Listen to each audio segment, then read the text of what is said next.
This podcast is part of the Big Heads Media Podcast Network. Go to bigheadsmedia.com for more great podcasts. Welcome to the BiCurean podcast, where we explore and embrace the seeming contradictions of life. What actually is BiCurean, you ask? While you may not necessarily have a mental concept of BiCurean, partially maybe because it's a made-up word, you embody it. What's happening right now in terms of the divisions between us is a focus on that which is different. And lack of understanding and empathy for people's beliefs is no longer an excuse. And it is in the differences we carry in ourselves that we find the BiCurean moment. When you really dig into something, you're going to see some depth to it. It's not just a race thing. It's not just a conservation thing. It's letting go of the or to make room for the and. We embrace all of you. Welcome to the BiCurean. Hi, welcome to the BiCurean podcast. I am Aicila. And I am Erik. And this week, we are really excited to have Roger Wolsey on our show. Welcome to our show, Roger. Would you be willing to tell our listeners a little bit about yourself? Yeah, certainly. So, I'm Roger Wolsey. I'm a United Methodist pastor. I'm from Minnesota.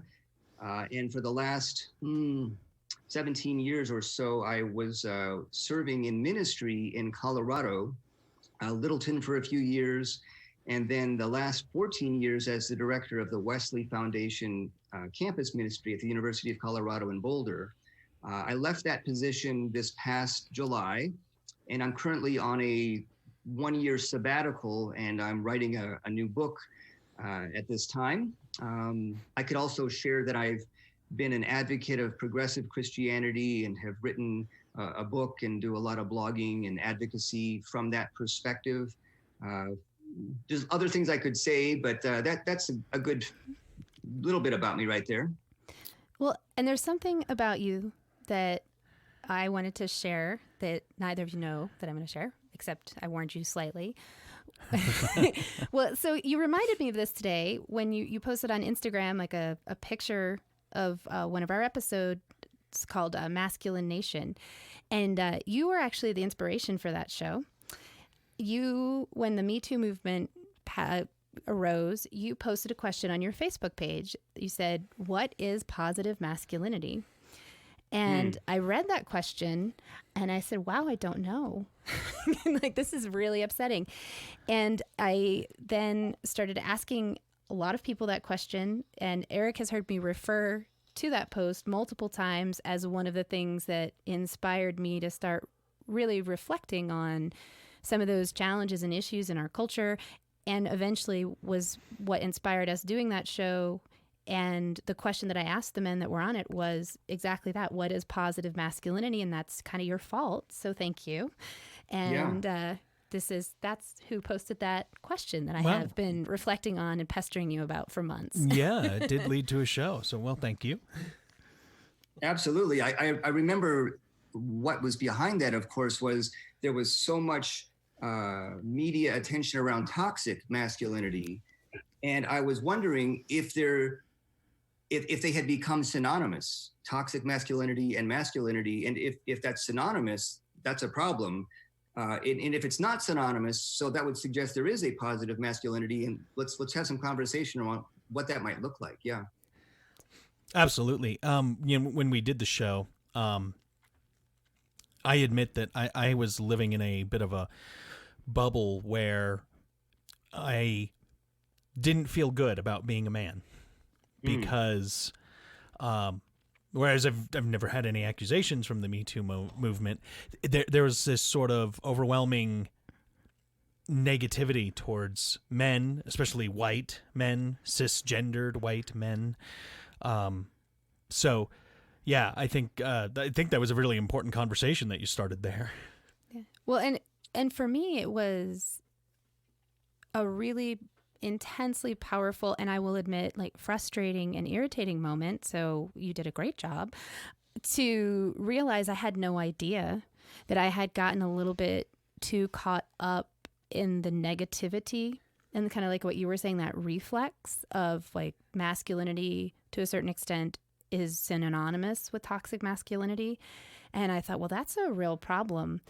We can't blame men for not doing better if we don't give them some idea of what better looks like or feels Amen. like. And so it really caused me to step back and question my own perspectives and assumptions. Because I'm like, I'm a decent person. I like guys. I couldn't answer your question. That made me upset. So thanks for asking it.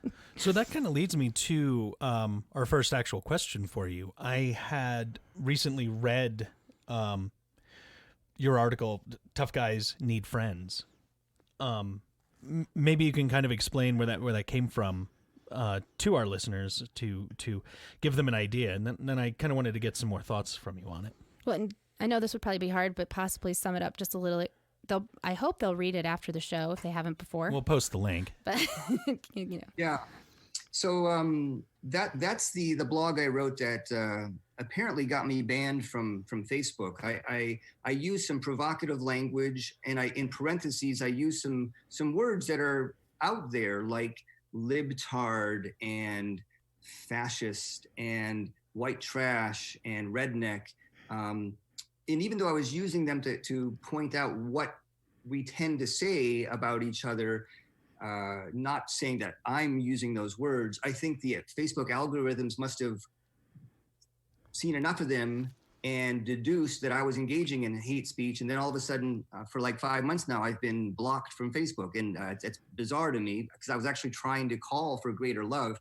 But to the backstory of where that came from, so I'm living in Iowa City right now, and my mother has cancer, and I've been traveling up to the Twin Cities a fair bit. And on those drives, I noticed the trucks, the pickup trucks with the smokestacks spewing. It's called rolling coal, and basically they're in a way giving an FU to the overly environmentalist liberals or something, and they're claiming their turf and their culture, their way of being in the world. And it occurred to me that more often than not, when I pull up next to one of those trucks and one of those guys is driving that truck, I tend to either roll my eyes in sort of disdain, or I don't even give that person the time of day and I just pretend they don't even exist. And I realize that what I'm doing is I'm othering them in the same way that I think they're doing to me and other people who I care about. And I realize that nothing's gonna change if we don't change. And so I realized that as a straight white male, cisgendered guy who's reasonably fit, my life isn't in danger if I interact with these guys. But I'm choosing not to. And what I'm doing by choosing not to interact with them is maintaining the default status quo of a Cold War, a polarized society.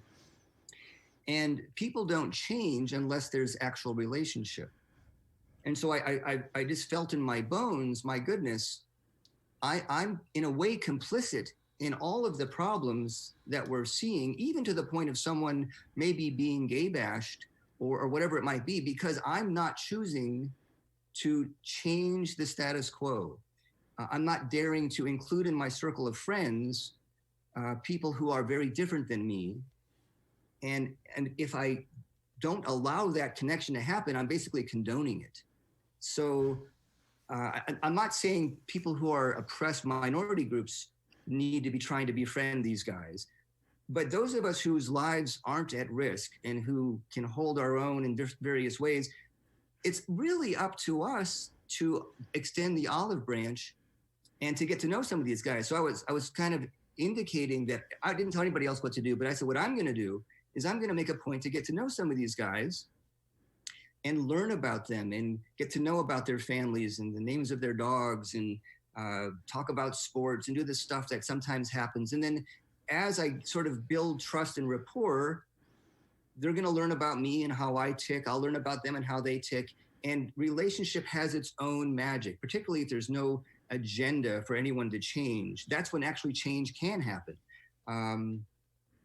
So I remember at the very end of that piece, I actually broke out in tears. I was so convicted of my own complicity in the status quo that I was calling myself out, and I was crying as I hit submit into making it a Facebook update.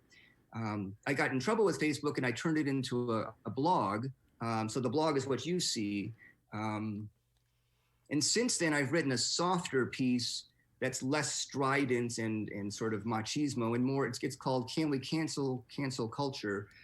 And in that piece, I share in a more gentle way, demonstrating kind of how we can interact with people, and sort of trying to model it actually in that blog itself. So it's sort of the opposite of that one that's very polarizing in a way, kind of strident. The other one's a lot more gentle in trying to model how to interact with folks that are different than us. Yeah, I really like them both. And it really speaks to, actually, we're doing a campaign this year called Be the Change. And it's exactly that. If you want things to be different, you have to be different. And that's a lot of sort of where we're focusing, but also like the BiCurean purpose is to really acknowledge that ultimately we're humans and we need to be able to interact from a place of passion and conviction without dehumanizing each other. And we, Erik and I both have different motivations for wanting that in our world. However, what you shared, it just speaks so strongly to what we are so passionate about. Yeah, absolutely. I really like it because I think we live in a world where people don't want to approach different people. And it's leading to tribalism, which is really actually bad. Yep. We've done a couple of shows on that, but in general, I really like the gist of how you brought up the ways that people can reach out. But the other side of that, I kind of wanted to... This isn't an argument against it. I'm just curious to get your thoughts from a more devil's advocate standpoint. What do you see as kind of the solution when those people are probably not very interested in getting to know us?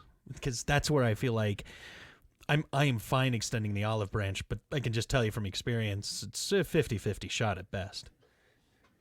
Well, if you were to go to Vegas, 50-50 is pretty darn good odds.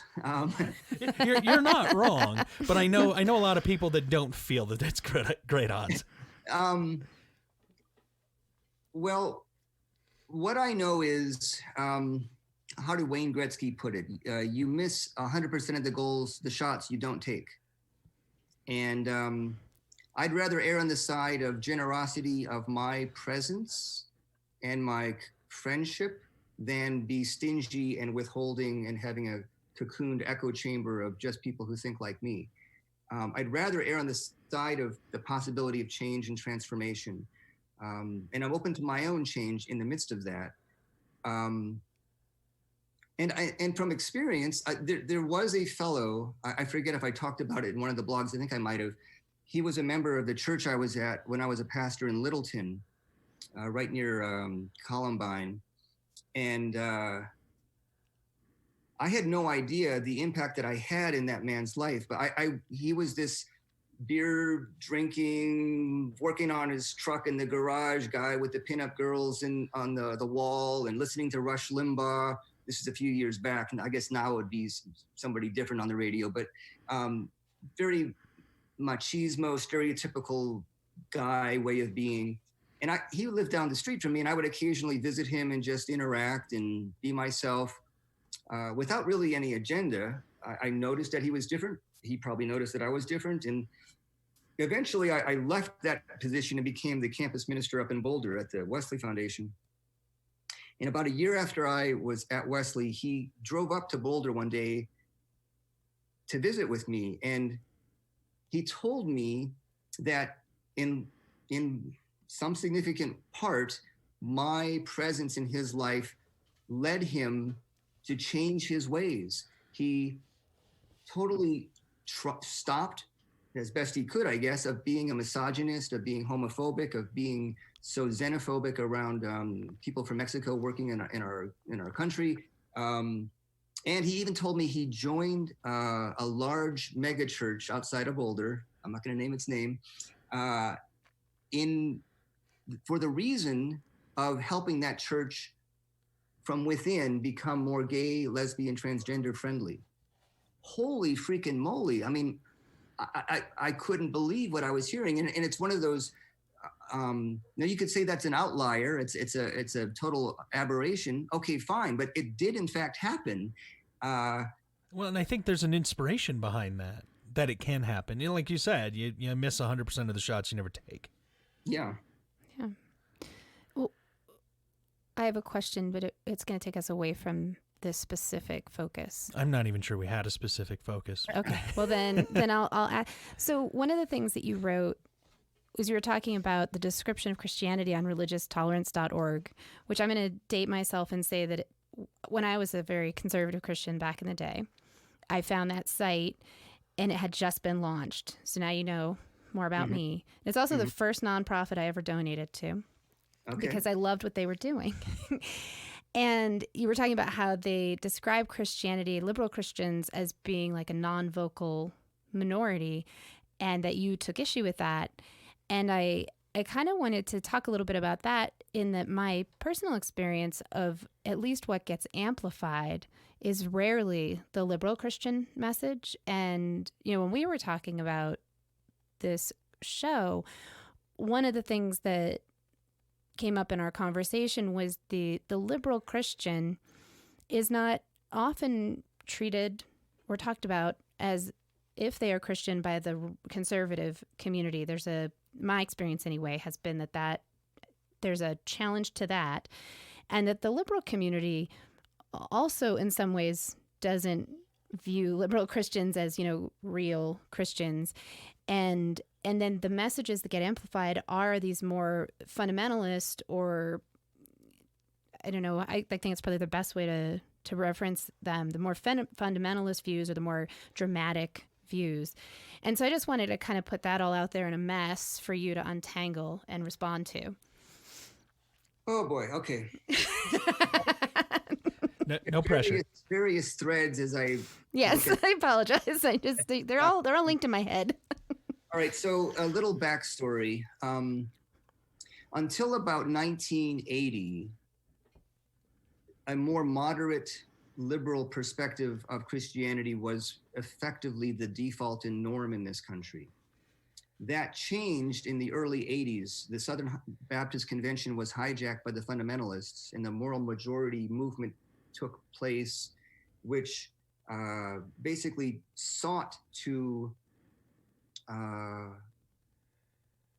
present Christianity, America as a Christian nation, and effectively wed Christianity to the Republican Party, because of course they're all going to be voting Republican in that mindset. It's the party of God in that mindset. And the various more moderate denominations started losing people, and it continues to this day. So the more progressive denominations have rather smaller numbers compared to the 70s. And what's become mainstream Christianity is a conservative evangelicalism and fundamentalist kind of way of being Christian, where they've almost hijacked Christianity altogether. But starting around, it took a while to form, but the phrase progressive Christianity, that term was coined about the year 2000 by Marcus Borg. He was a scholar and a great thinker.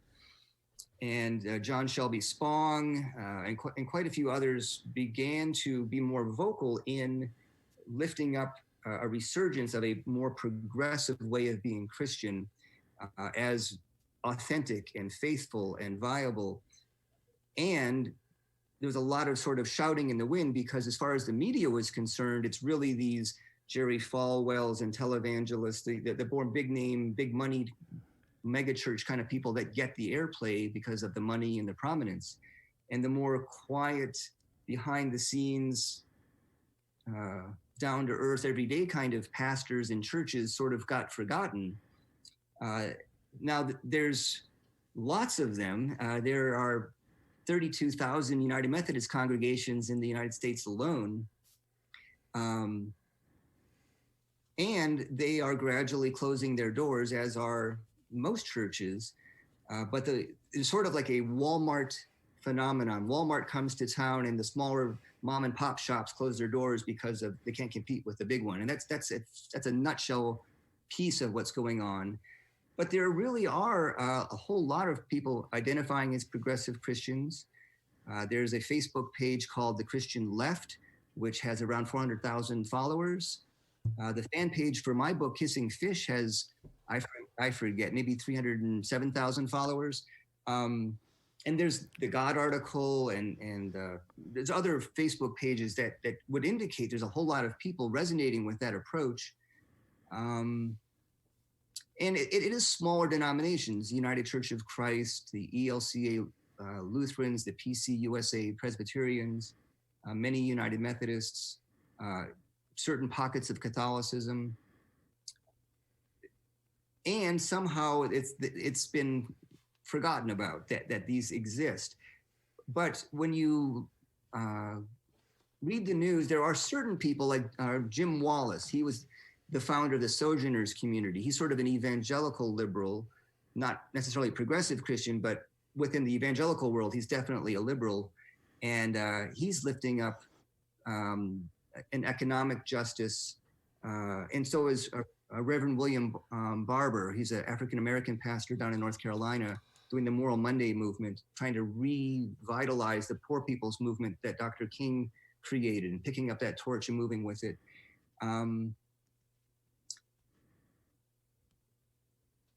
There's a certain part of me that sort of feels like it's too little too late, maybe, but I refuse to allow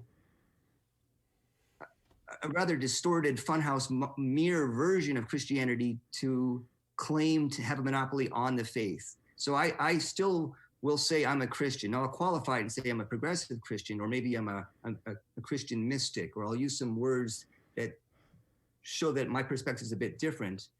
But there really are a lot of us. It's just that there's not a critical mass tipping point at this point. And it's okay. I think authentic Christianity, maybe that's a little bit of hubris on my part, that I'm calling my version authentic. But Christianity at its best, I think, really is small, and it's not wedded to empire. It's more the outlier. It's weird. It's peculiar.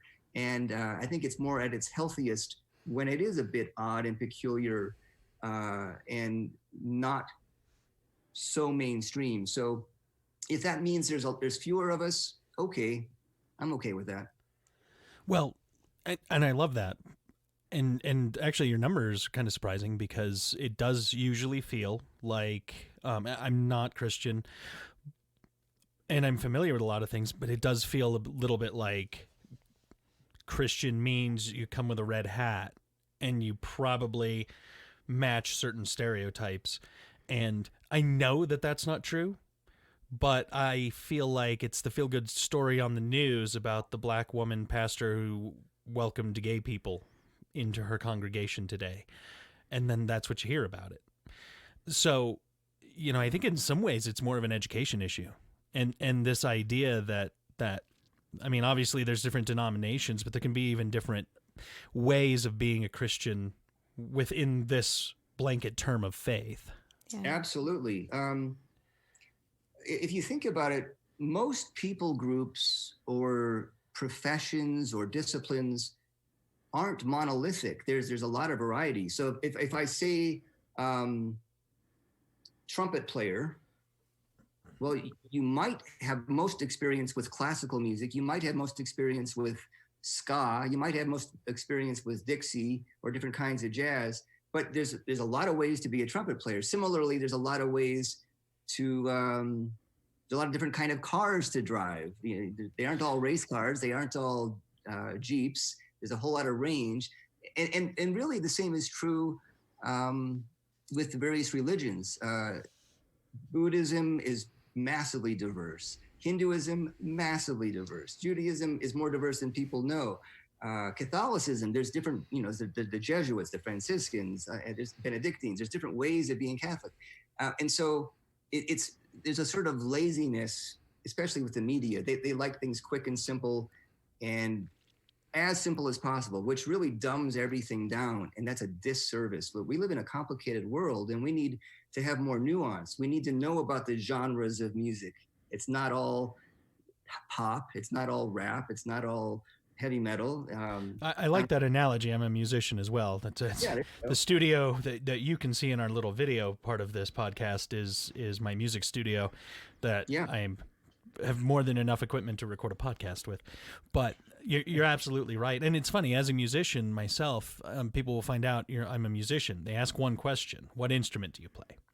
Never about genres that I like or might be playing and things like that. And so it becomes up to me to explain that I make electronic music and some rock music, heavy guitars, but I also am a classical composer. So there you go. People, they don't necessarily, it's a good analogy that I can definitely grab onto, because as a musician, you're absolutely right. People don't look at it. And I will say, I mean, if nothing else, it appears that the religious right moral majority, that group, has at least been successful at one thing, and that's marketing. They really have been. I also think experience plays into it. Like, I'm reflecting on, so one of the things that we've talked about, I come from a conservative Christian family, and I'm still really close to my dad, and he hasn't changed at all, and I'm, the opposite spectrum. And we've navigated that through our love for each other and our respect. However, I'll go to church with him when I'm home, and it doesn't distress me in any way. And yet when I really sit in myself and reflect on the question I asked you, I'm like, I think of that experience as very much the exception. And I would say I trace part of that to the pain that I experienced when I came out to myself as being part of the LGBT community. My Christian family was not in any way welcoming. That was not my experience. And that betrayal, and I knew it wasn't a spiritual betrayal by God. It was just like, God's big enough to love everybody, that it was a betrayal of the institution that I was a part of and the people that I was close to. It still damaged my faith in that concept, maybe, or the people that would follow it. Like, yes, God is love right up until it means you have to stretch yourself for me. Like, I haven't changed. I'm the same person I was yesterday. I'm just giving you information. And yesterday I was awesome, and today I'm a sinner, and you don't want to talk to me. Like, that's rough. And so I wonder if it's a combination of the marketing and some of the drama, and then also those of us, and many of us in the liberal community, have stories like that, and so our prejudice and judgment against Christian people, because I think that's an accurate view of my experience for a long time, is based on those types of painful experiences. And I don't know that makes it okay. I think it makes it a little more understandable. Yeah, absolutely. And even if a person didn't go to church and all they did was watch TV shows and news, including sitcoms, the full range of, if they just watch a lot of TV, they would more likely have the experience, the association that Christianity is judgmental, exclusive, anti-gay, anti-women, maybe anti-science, and kind of for dummies. Well, you just nailed the question that I was going to ask, because I think leading into that there is this vision that Christianity is judgmental.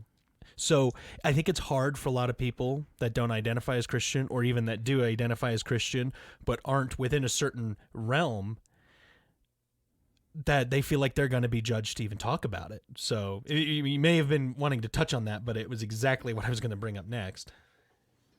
Well, and that's why I wrote the last book, Kissing Fish, Christianity for People Who Don't Like Christianity.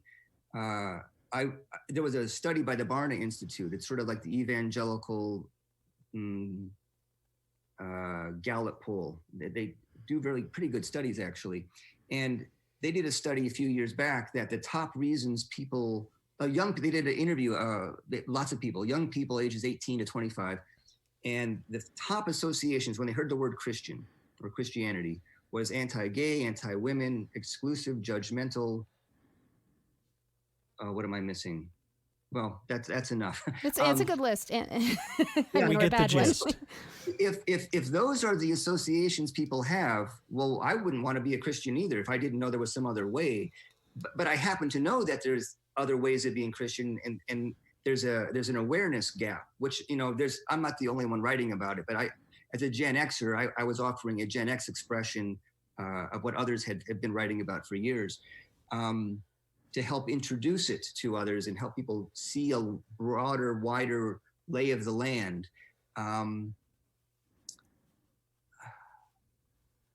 And it is just sadly the case that a lot of Christians do have this notion that Christianity is the one only right, true religion. That's accurate. Any Christians do. I'd say a lesser growing in this country, in the U.S., I'd say it's over 50% of American Christians are actually okay with LGBTQ at this point. There's studies that are recent show that it's over 50% favorability among the lay people. And some denominations are quite overtly LGBTQ welcoming, affirming, reconciling. In the Rocky Mountain Conference, the Mountain Sky Conference of the United Methodist Church, Bishop Karen Oliveto is a married lesbian. That was actually the reference I was making. She was in the news recently, and that's why they feel like the feel good stories, right? Because you get them for a second, and then everybody can go back to their regularly scheduled Christianity. Yeah. Yeah, so those are maybe so infrequent that they sort of seem like, oh, that's an outlier, an exception to the rule. But there is a definite yearning. A lot of people are yearning to see the church be at its best, to see signs of hope. A lot of people who are former Catholics like the new Pope because they see some promise there. Some people are going back to church because of enough changes happening for some people to go back to the Catholic Church. I would have never thought that I would ever agree, but it does feel like the Catholic Church in the news recently has been more progressive than I can ever remember them being. Yeah. And so for me, God is actually alive and true and real. And despite our efforts to squelch and kill, I mean, this really goes back to Jesus on the cross. The empire tried to squelch this loving, alternative, subversive way of being, but even death couldn't handle that. And I'm not a literalist about Jesus' resurrection. For me, it's more of a spiritual thing. His truth can't be killed. The spirit of this movement can't be killed. Jesus lives, and it's more of a poetic, prophetic. Jesus is Lord and Caesar isn't. It's a defiance kind of moxie perspective, rather than it being so literal. This is where I have little internal differences with my own fellow Christians. I actually was charged with heresy last year. Oh my goodness. So, I didn't even know they still did that. Well, they didn't use that word. They said, these 7 clergy in Texas, they accused me of disseminating teachings contrary to established Christian teaching. But heresy. Eventually, the charges were dropped. But there are definitely, even within the Methodist Church, a lot of range of things. But going back to this point, there really is goodness among us, even where you least expect it. Even in some conservative church or some conservative family, the unexpected can happen, and it does. And sometimes it's inexplicable, like that fellow I told you about who I was visiting in that garage in Littleton, Colorado. The inexplicable happens enough that I'm not going to fight it. I'm a believer, and I understand it differently than some Christians, but I still have the same passion, and so does Karen Oliveto, the bishop in the Mountain Sky Conference. She is so faithful, and I wish I had half the potent faith that she really does. You just feel like a better human being after being in her presence and hearing her talk. So yes, it's a feel-good thing, but I'd like to think that it's not so much outliers. It seems outliers on the news, but there are plenty of churches that really, that's more how it really is Sunday to Sunday, week to week. a lot of folks just don't know that. No, I think that's really true. So we're getting close to the end of the show. Was there anything? Yeah, I would say, one thing I'd like to get your perspective, kind of wrap up, and only because it kind of goes in line with what you were talking about, engaging with certain kinds of people, the truck driving, would you call them coal rollers or? Right. Yeah. Yeah. But it sounds like you've probably had some experience in dealing with people of your own faith that were probably polar opposite. So maybe some advice on how to deal with that. I mean, you have a lot in common with an average listener that might be LGBT or weird in some way. How would you recommend to them to engage with the religious right? Yeah. Well, so those two blogs that you referenced earlier, the particularly the one, Can We Cancel Culture? That one has a whole lot of tips and pointers about engaging. And the biggest ones, and there's a lot of hyperlinks that give even more suggestions that are scientifically proven to help either sway people or defuse animosity. And the basic thing I would say is when you experience someone who is very different than you about something, global warming or whatever it might be, my recommendation is to drop agenda and a need for them to be different and get curious and sort of go, huh. So have a kind of approach. I'm curious about what sort of experiences you've had that lead you to think the way you currently do about this. And that does a variety of things. It shows a curiosity. You aren't engaging in argument by asking that, especially when you word it that way. And people like someone taking an interest in them. And it also plants the seed that, experiences in my life do in fact inform how it is that I think the way I do. And it's beginning to open the door to that kind of meta level of noticing themselves. And the way I worded it was the way you currently do. It plants the seed of, there is a possibility of change.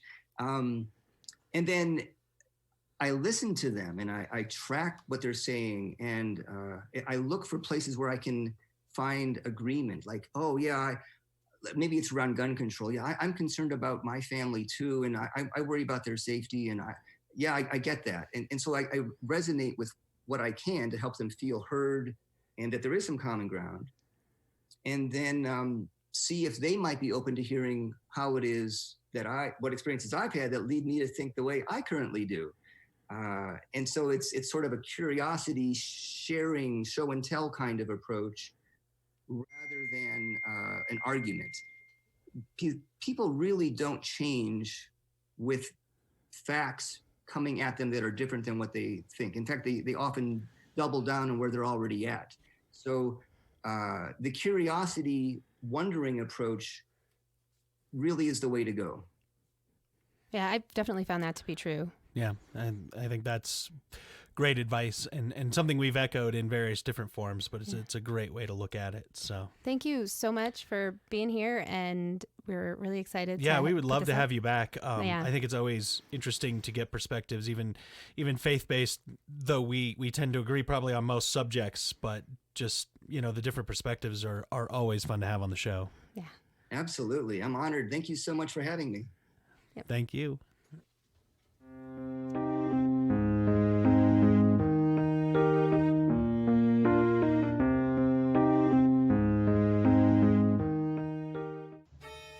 While you may think that history is vaguely interesting, the truth is it's fun and metal AF. Echoes of the past are still reverberating through our world today, and Body Count is here to show you how our shared history affects your life on the daily. Whether you know it or not. So, are you past the point of higher education? Feel like you didn't learn anything from your high school history teacher? Or just didn't give a flying crap about it? Are you tired of always missing out on the yellow history pie piece in Trivial Pursuit? Are you the horror of all your friends' game nights? Did you once proudly announce that Napoleon Bonaparte was a super short little nutsack? When in reality, he was an average-sized nutsack. Have you been thinking about living under a faulty dam? Or perhaps an active volcano? Well, we have good news. It's not too late for you or your homeowner's insurance. Come on over and listen to Body Count, the podcast that explores death and disaster through the ages with only one rule. Someone, or usually a lot of someones, Dies! Because history doesn't repeat itself, it rhymes. A proud member of the MSE Podcast Network.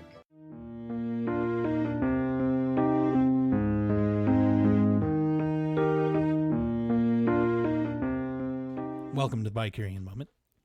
Yes. So our conversation with Roger, which was wonderful, reminded me of something I read about recently. Yeah. The United Methodist Church is actually proposing to split, and it is that over these LGBTQ positions. The church itself, about a year ago, reaffirmed or affirmed some restrictions against performing same-sex marriages or ordaining LGBT people as reverends or pastors. I don't know what their word they use is. And this caused some upsetness within the church, within certain church members. They've many of their schools have actually opposed the restrictions or condemned them. And so this more recent conference or Congress, I think they call it, they proposed that they would split the church, and the folks who are committed to the exclusion of certain people in membership or in leadership would have one version, and the rest of them would have another one. Yeah, I think that's a wonderful idea. I mean, I hate to see more segmenting and what is essentially going to lead to tribalization, but I at least like the idea that people can, split and do their own thing and maybe still be supported by the parent organization. I guess that's what I'm not clear on. Is the parental organization actually going to be involved, or is this just yet another sect of Christianity forming? The gay-friendly version of United Methodist is its own thing. Well, and so, for example, the Episcopalians are essentially a branch of Catholicism. Right. It's a group of people that proposed to split from Catholicism. And Lutherans, that's Martin Luther. It's a really long time ago. Yeah. And so, in some ways, what it is the watching the birth of essentially a new Methodist experience, right? We don't really know what's going to happen because lots and lots of groups actually split off from larger groups and just never went anywhere. But like the Lutherans and the Episcopalians continued forward. So as far as I understand, and I don't know that much, what they're saying is one of the aspects of the proposed separation would be to have a U.S. conference of the Methodist Church. So they would have sort of their own region, and then they'd get to sort of set their own policies around that. And there might still be some affiliation between them. It's not super clear. It's not clear to me, but I think it's actually not clear because they don't really know how they want to handle it. Right. And one of the reasons they're doing it, I guess, is that these theological schools have opposed the restrictions, and some of their colleges have either disavowed the church itself. And so what they're trying to do is actually find a way to keep people, I think, within the faith and acknowledge this division in some fashion. And so to me, it's a very interesting scenario. And I haven't been watching it closely, but I do want to kind of pay attention to it. In May is when they're going to have the protocol proposed and voted on, I guess. Yeah. So, well, it'll be interesting to see how it plays out. Like you said, it could just be the birth of another major sect. But my BiCurean moment is actually a quick show review. With the holidays, I didn't have a whole lot of time to watch some things that were coming out. And I recently finished The Watchmen on HBO. And it was fantastic. Now, so here's just a quick review of it. I really actually feel like if you haven't read the comic, and I'm not referring to the movie that was made, because a key thing in how the comic and the movie differ in the ending is a big point in this. So it's a play straight off of the comic. you may not get as much out of it, but man, was it well done. And I thought it was really poignant on a lot of things involving race in our culture and the way that things are handled. It felt a little heavy-handed at times, but to be honest, I felt like some of the things they were hitting on are the kind of things that need to be heavy-handed, like addressing race war, and the ways in which we deal with it as a culture now. So just a quick review, and if you are interested in comic books and comic book TV shows, HBO's The Watchmen was wonderful. Thanks. If you have ideas, feedback, thoughts, please find us on social media. We are BiCurean on Facebook, Twitter, and Instagram. You can also email us at podcast@BiCurean.com. And if you like what we're doing, please rate us on your favorite listening platform of choice. Thanks, and have a great week.